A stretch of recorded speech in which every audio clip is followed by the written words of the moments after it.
今集嘅行程會去青州城、熱田神宮同埋大須觀音寺，去麥當勞食埋個早餐就出發啦。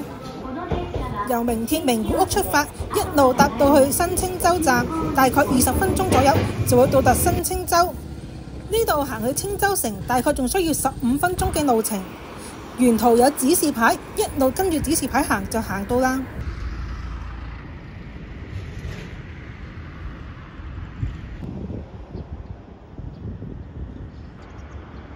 沿途一路行過嚟呢，都有好多櫻花樹，好可惜我嗰日係天陰，如果唔係影出嚟相會更加靚。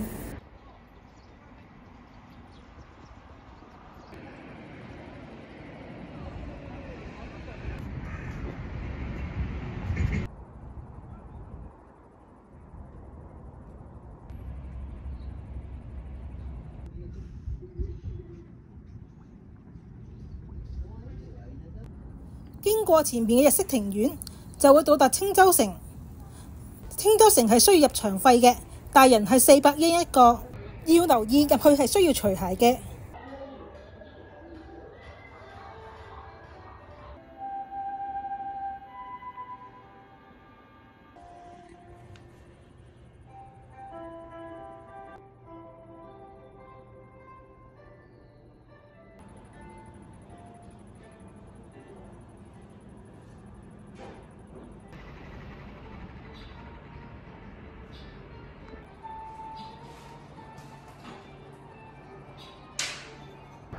由青州城上面望返落去嘅城市景係非常非常之靚，周圍係有好多櫻花樹。由對面角度影返過嚟，似唔似千與千尋嘅真人版？旁邊青州城公園兩邊種滿咗櫻花樹，我去嗰日係冇遊客冇乜人嘅，所以點影都冇問題，點影都得。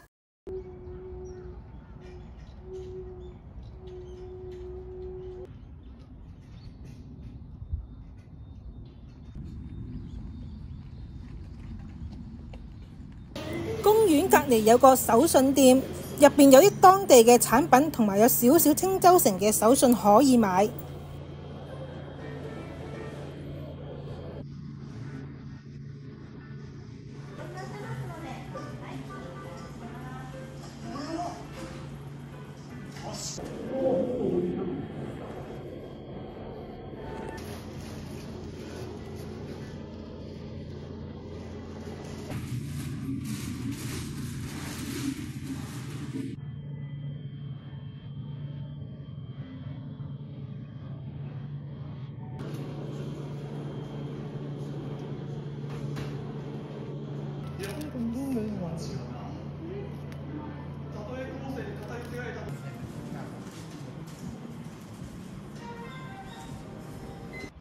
行完手信店，天氣開始變差。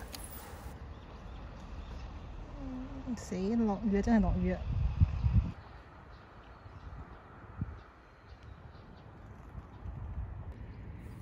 趁雨勢唔係好大，就搭車出返去，下一站去熱田神宮。搭車去到神宮前就可以啦。由車站過對面馬路，見到對面綠油油嘅就已經係熱田神宮啦。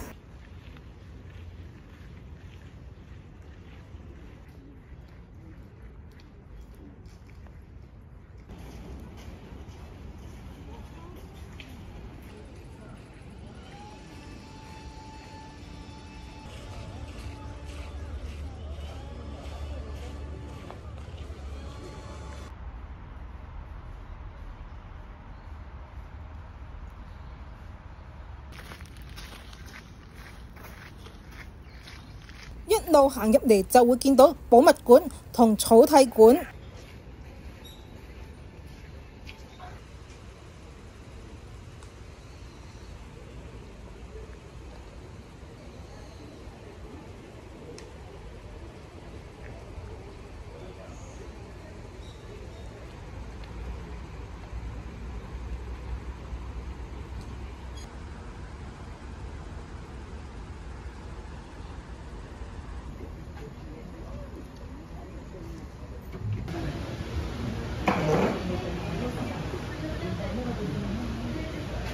草體館隔離有間賣拉麵嘅鋪頭，未食午餐就簡單喺度食個麵啦，味道就要求唔好太高。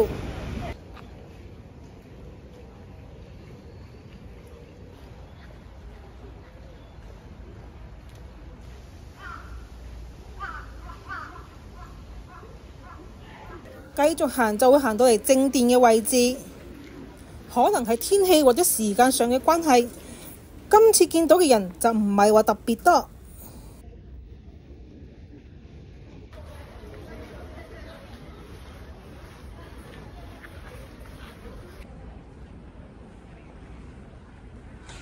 留意返樓梯上面參拜嘅位置係唔可以影相㗎，參拜完就可以去旁邊買御守。最近成日去旅行，所以買咗個旅行御守俾自己。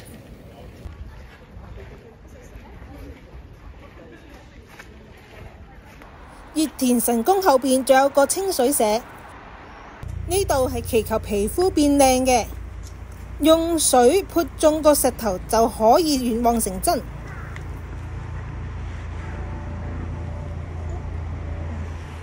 唔飲得㗎？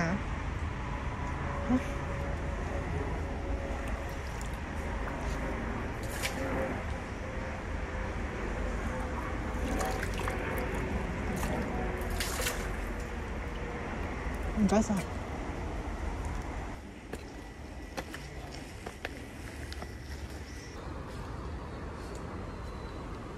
圍繞住熱田神宮行咗一圈之後，就差唔多可以出發去名鐵名古屋站啦。神宮前站側邊有個小小嘅美食廣場，肚餓嘅話都可以喺裏邊揾下有咩好食嘅。但如果買手信嘅話，就唔建議喺度買啦，因為呢度嘅價錢同出邊係一模一樣㗎。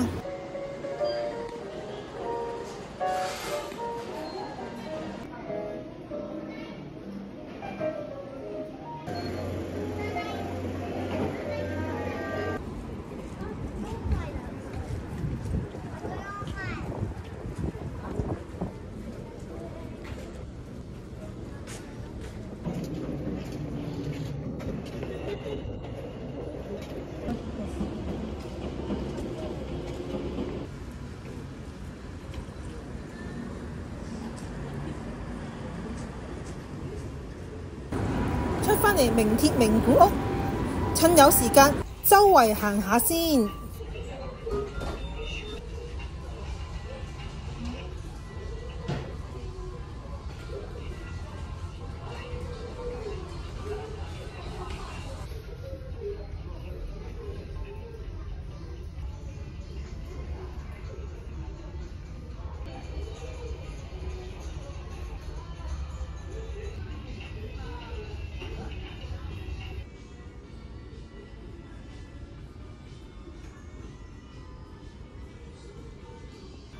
嚟日本好鍾意睇佢哋嘅御朱印帳，雖然我本身冇收集開御朱印，但佢哋嘅御朱印帳每本嘅設計都好靚。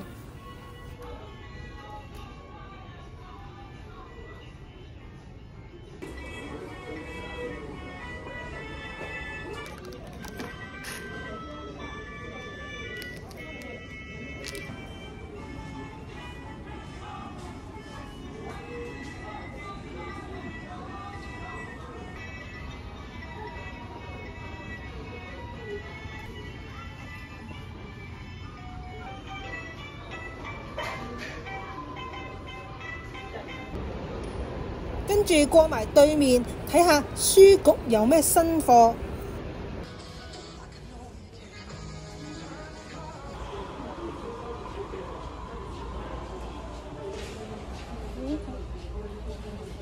嚟得書局一定要睇下一啲有贈品嘅雜誌，每次嚟都會俾佢嘅雜誌吸引到。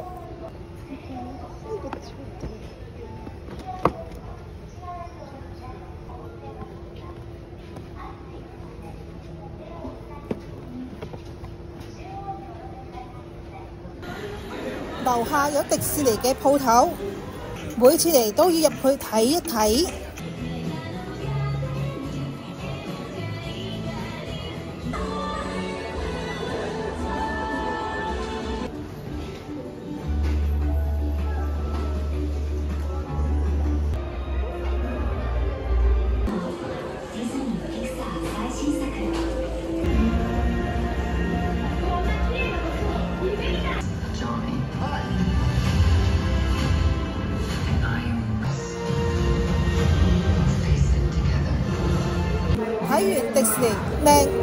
貴嘅產品之後，就出發去下一站，由地鐵東山線搭去大須觀音。地鐵站2號出口，一路直行5分鐘就到。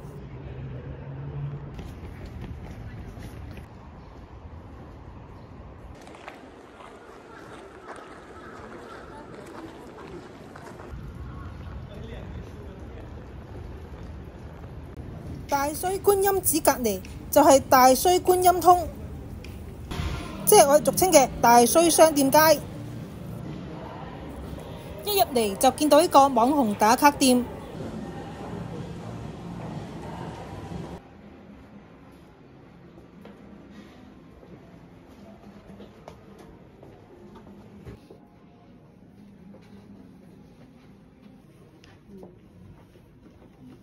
佢對面有間大嘅百英店，入邊啲貨比我第一日去嗰間仲要多。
再向前行就係萬松寺通。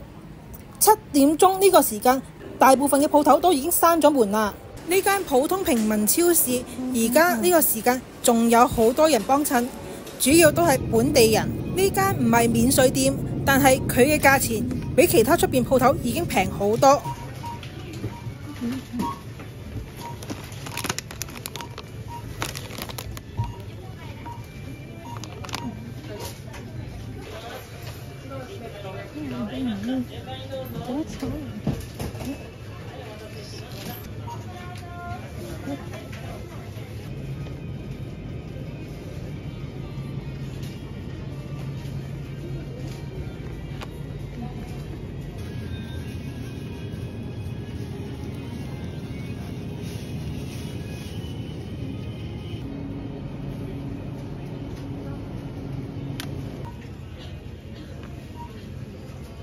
佢哋個營業時間係去到夜晚9點鐘。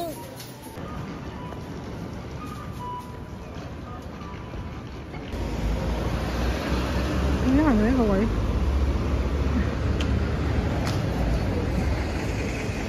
街傻喺度。萬松寺喺呢邊。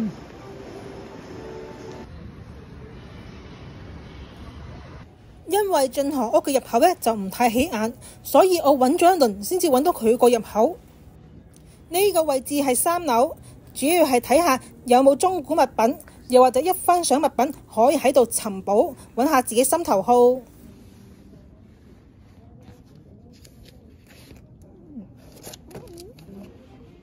多。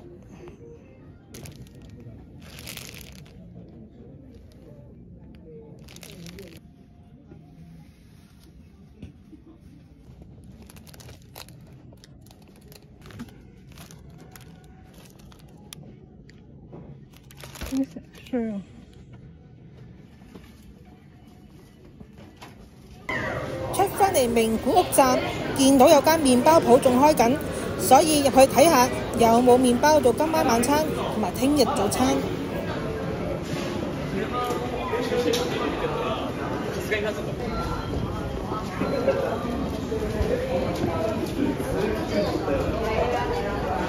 前一日見到呢間鋪頭收工之前會有打折，而且好多人幫襯。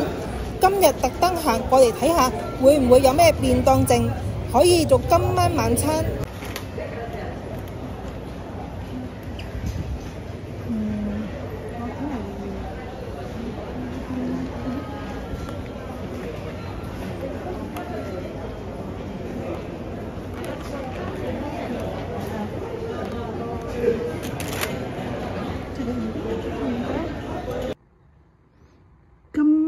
晚餐。其實另外仲買咗啲麵包咧，留返聽日食。呢個應該係一個可麗露。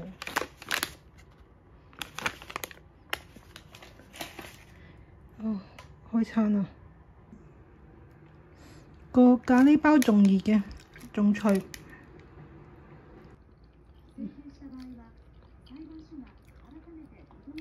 呢個好食，咪咁貴係正常，因為好水果。不過可惜凍咗。